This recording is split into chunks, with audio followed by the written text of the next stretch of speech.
A lot of people were surprised when they found out that you've been signing your name as Champ 2011. How did that come about? I believe in the law of attraction, and I believe that that you can speak things into existence. And I believe that when you know where you're going and you know what you want, the universe has a way of stepping aside for you. And me signing my signature with Champion 2011 on it, it can't hurt me. It can't hurt me. It could only help me to believe it even more. So yeah, I mean, it works for me. You've been saying something that I find to be very interesting, that the butterflies in your stomach are in formation. Right. I've never heard that before. I think it makes a lot of sense. What do you mean by that? Elaborate. What I mean by it? Okay, so the butterflies in formation, basically it means when you have butterflies and you're feeling anxious and you have anxiety or nervous, that's when you're most powerful, I believe. And either you can...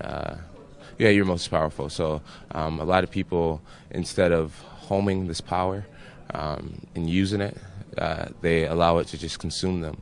There's another quote that says, a big challenge or big pressure is like a fire. It's like a raging fire. Either you can allow this fire to consume you and just take you over completely, or you can gain control of this fire and harness it, and you blow it right at your opponent like it's Dragon Ball Z style. All right, so that's what I'm trying to do. I try to get my emotions under control and use this adrenaline to my advantage. I believe that I'm going to stuff his takedowns. And if he does take me down, I believe that I'll be amazing on my back. Just got to think for the best and, train for the worst. What do you think the sport's going to be, when UFC 200 rolls around? And where do you think you're going to be 9 years from now, 10 years from now? I'm hoping to be a champion. Yeah. I'm hoping to be a champion. I'm believing that I'll be a champion. I would love to grab the belt and hang on to it and, be the next GSP or be the next Silva and, keep the fans excited. The UFC is growing, and it's just a tremendous thing to be a part of. It's changed my life, and I embrace what it is. Jones to the body, and it is all over! Jon Jones is the youngest champion in UFC history!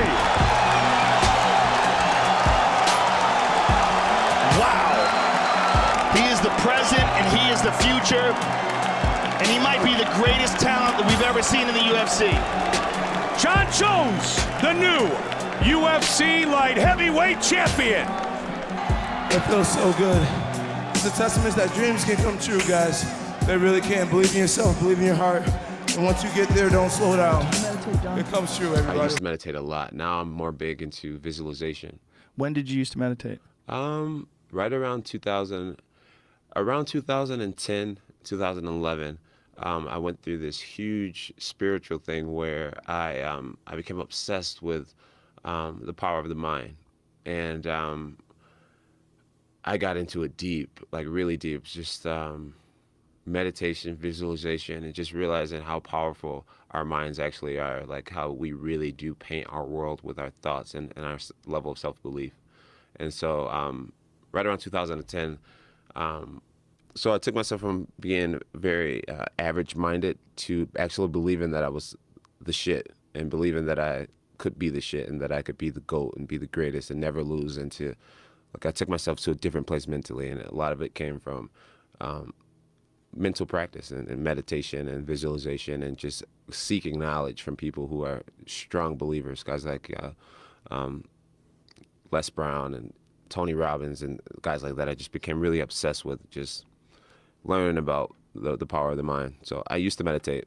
Now I just I have a lot of things that stuck with me, a lot of ways of believing that stuck with me that just subconsciously I know who I am, what I'm capable of, and how I believe, and how powerful my mind actually is.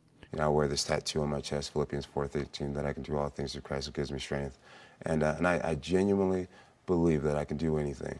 And I'm not surprised that I'm still here. And I believe that I could possibly be here a decade from now. Wow, you still want to, in your mind, you don't have an end point. Nah, there'll be an end point. There will be an end point, but I believe I'll go out on top for sure. Really? Yeah. Is that a goal, like GSP? Yeah, I've already won, Ariel. Right. At this level, I could retire today, and I've already won. What do you mean by won? I've won, man. I'm getting my life together. My kids love me. My old lady loves me. You know, I'm surrounded by people who love me, friends and family.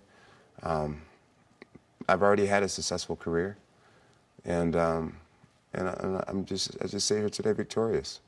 It's amazing for a guy who I believe was a janitor, right? And you got into this because you needed to get some money for diapers, right? Yeah, I was applying to. I was a bouncer actually, making $50 a night, and I was applying to be a janitor because I would have benefits. Wow. And right when I was waiting to get the call back, someone wrote me on Twitter, a guy named Gary, a kid that I never met, and he said, "Hey, my cousin owns an MMA gym in Cortland, New York, which is about 45 minutes away. I didn't have a car, and I was driving my fiance's car to commute over to these practices. I got that phone call on a Saturday night, and I was heading to my first practice that next Monday. The kid changed my life forever. He just planted a seed in my MySpace and changed my life forever. Why'd he reach out to you? Just like that? God's grace, man. Wow. You were not training at all? Not training at all. About to have a baby, right? About to have a baby, applying to be a janitor. And janitor for what building? Do you remember? I think it was like Lockheed Martin. Wow. Yeah. And this guy writes to you and says... I had a picture on my MySpace, and I had been weightlifting a little bit, and I had a hat on backwards, and I had some UFC gloves on, and I was posing, you know, being a poser, yeah, right? Yeah. And something in them said, "Yo, let me see if John would be interested," and I took the idea, and I ran with it, and that's how God works sometimes. Why, and how old were you? I was about 19. Wow. Yeah, man. It was crazy, man. It was like one of the best years of my life, man, because I went from a very average thinking person, like just an average 19-year-old, Yeah. to get in I don't like reading, so I literally got on all these TED Talks and on YouTube, and I just started YouTubing videos about self-belief and what does it mean to be confident, and what does it mean to be a winner, and how do you become a winner. And I would watch hours and hours of Tony Robbins and Les Brown and TED Talks, and I like taught myself how to believe in myself and how to think that I was greater than just this kid that was a dropout who, you know, never really had great grades, never really was the starter, never was the captain of a team. I was just always kind of this average person, and overnight I taught myself that I could be great and change myself forever. And I'm forever grateful. I'm never going back. Wow. Did you have low self-confidence? I didn't have low self-confidence, no. But I needed to have extraordinary confidence to do what I was getting ready to be doing. Would that kid have believed that all this would have happened? I don't think he knew that he was changing my life by giving me an idea. Yeah. It took a couple of years for you to believe it as well, probably, too. Yeah, I think when I fought Stephan Bonnar is when I really dug into the power of the mind and how important it is to look at yourself in a high regard and to believe that first you can. And that's when I started to fly. So with Rampage Jackson, I kept having these nightmares that I would get knocked out. And no matter how the fight played out, I would always get knocked out. And it was always within the first 30 seconds of the fight. So, you know, one scenario I'd run out, he'd run at me, swing a huge overhand right. The other, he would throw a right uppercut. And then another dream, it was a left hook. And I couldn't avoid this inevitable knockout that I was going to experience in the first round. And, you know, I'm a big fan of sports psychology, so I call those red zone thoughts, and I actually learned that from Rashad Evans. You know, when you have a negative thought, immediately cancel it with a positive thought. You know, instead of thinking of somebody beating your ass, you think of yourself exhausted, you're winning, fight's almost over. Sure. Just think something positive. And I just couldn't avoid these images and actual nightmares of Rampage Jackson knocking me out. So on fight night, I felt like I was going to get knocked out, and I felt like this was coming for me. I felt like energetically, like I was getting these signals from a higher power that, like, John, this is going to happen to you tonight. And I couldn't avoid it. So I just had this super deep prayer where I got down on my knees and I touched my body from my head to my toe for the first time. And I prayed this prayer asking God to just give me the supernatural, like, reaction abilities, speed, flexibility, awareness, and as I was praying this prayer and touching myself and rubbing myself and meaning every ounce of this, thinking my life is on the line, I noticed, looking at myself, that I was covered in feathers. I was covered in white feathers. Like a hallucination?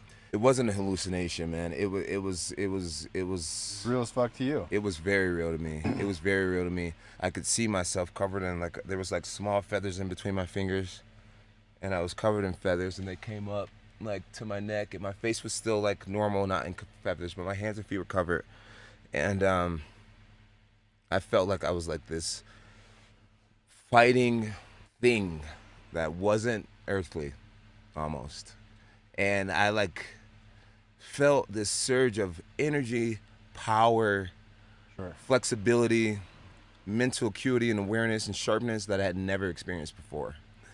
And I like jumped off my knees and like landed on both feet immediately, and I was just like, woo, woo, and I was just, Wendy's like,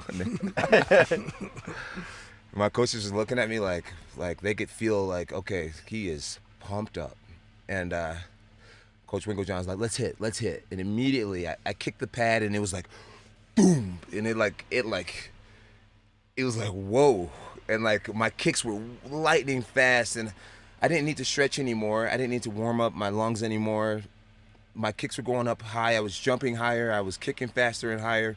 It was an unbelievable experience, and I actually was able to hang on to this feeling and this illusion of myself being in this alter ego all the way through the cage, all the way through my walk to the cage, and I felt like in that Rampage Jackson fight, I walked into that fight as this feather man for the first time, and my idea to crawl towards him was the only thing that had it happen in all my nightmares, right? Because in every fight I started on my feet. So something just said, get on your knees and crawl up to him. And then automatically the dream voids itself of him knocking you out immediately, right? So I did that, and I got to kind of, I don't know, fight in an alter ego kind of state, and it was super powerful. Now, to this day, I say that same kind of prayer over myself, and I believe that I transform into something. I love that. You get to this belief place that you are more than human at the moment, and then you believe that things, as far as just on every realm, are not designed to go against you at this moment. This is cool. You're actually living in your actual purpose at this moment. This was exactly what you're designed and born to be doing. This is your mark, and at this moment, I'm being used by my higher power to like fuck shit up. Pretty much. Yeah, dude. Pretty That's much. a beautiful story, dude. Pretty much.